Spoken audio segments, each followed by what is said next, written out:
Now this is something you don't see every day. Thank you, gentlemen.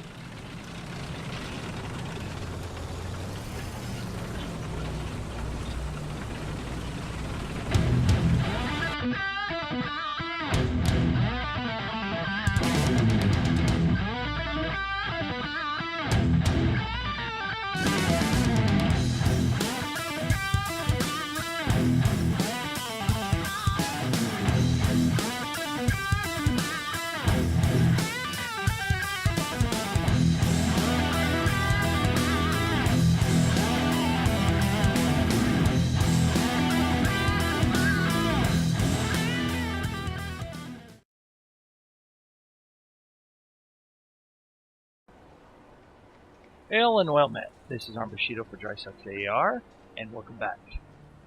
Today I'd like to just do a kind of a small tribute to one of my favorite tanks of World War II. And no, it's, as you can see, it's not the Tiger, it's not the Panther, it's the German Mark IV. And I should say series, but specifically the later models.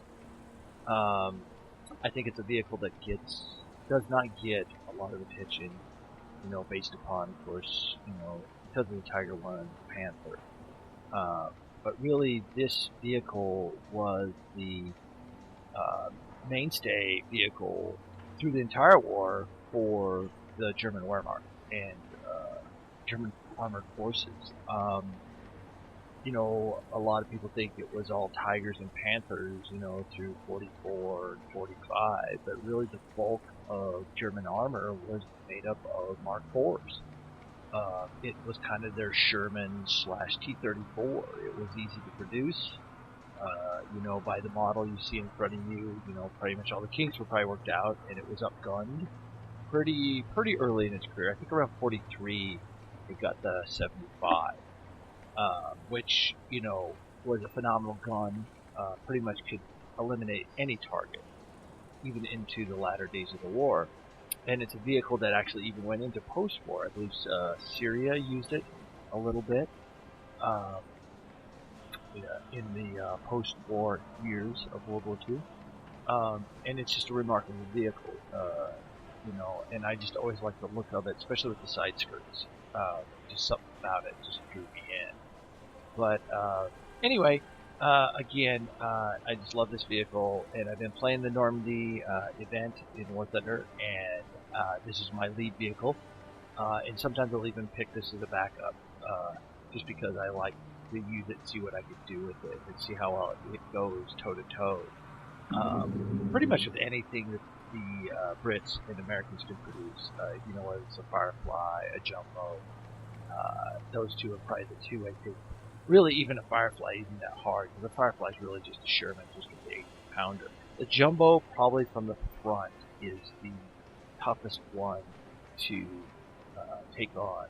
The rest are pretty much just done to do whatever to get it done. And you look at this, looking at the Tiger or looking at the Panther, this thing, armor on this thing is not that great.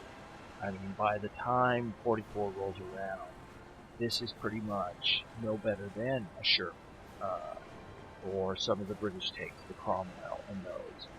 It is very, very thin-skinned. I mean, even the thickest pieces, like this front plate, this plate right there, is nothing compared to, like by this point, by the Tiger I, the King Tiger, the Panther, Soviet IS series.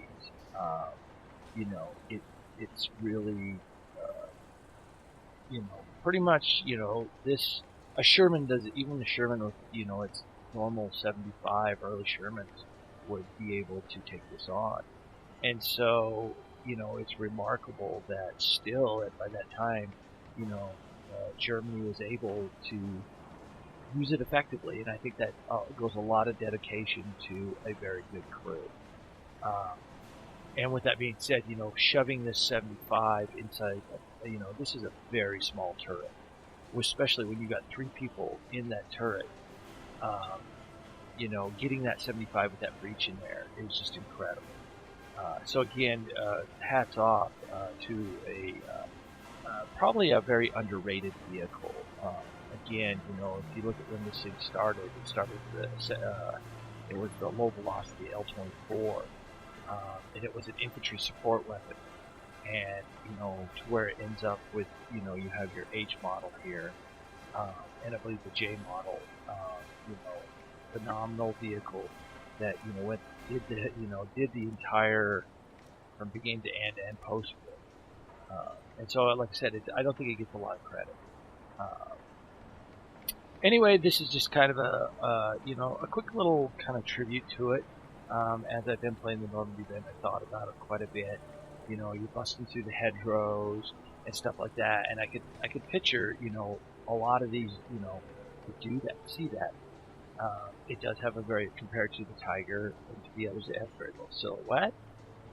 It can really be used, you know, in, you know, again, towards the latter part, probably late 44 into 45, it was probably starting to really show its age, but yet if used effectively, it did probably pretty well. And again, by that point, the biggest scare for any German armed forces wasn't American or British armor. It was really the air cover was just their biggest fear. That's probably was the greatest killer of all.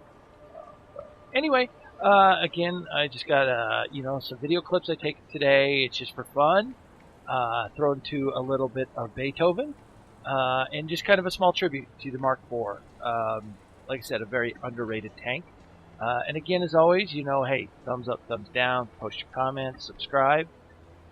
You know, I'm trying to think out of the box when I do a lot of videos to kind of weed through the noise on YouTube, because there's a lot of people. War Thunder's starting to gain a lot of traction lately, and there seems like more and more people doing War Thunder videos than there used to be. As I think World of Tanks is starting to kind of fall off the wagon, War Thunder's starting to gain a lot of traction and become very attractive to a lot of people. Anyway, let's roll some video, and as always, may Odin welcome you to Valhalla.